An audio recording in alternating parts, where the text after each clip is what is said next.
na hindi kasama sa loob ng classroom si mama o si papa.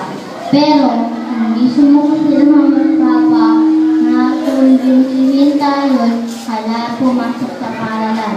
Sa pagpasok natin sa paaralan, malasmas natin ang ating guro na handa na tayong turuan at ayaw natin magsulat, magbasa at makinig katulad lang ng ating mga magulang na hindi din sumusuko sa pagtuturo sa atin.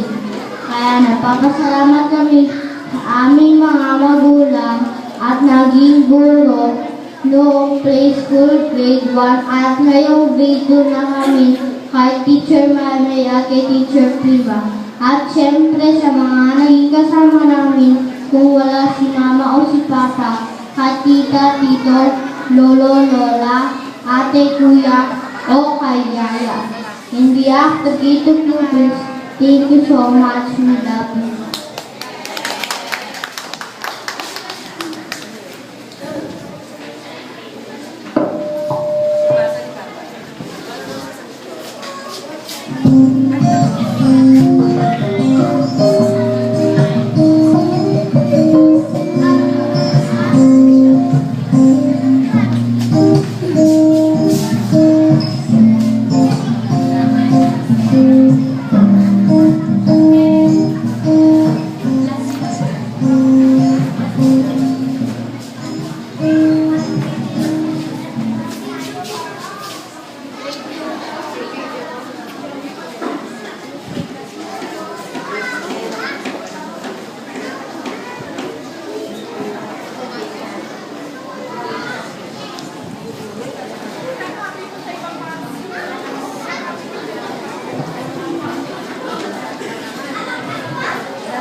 kayo sa harapan po nila.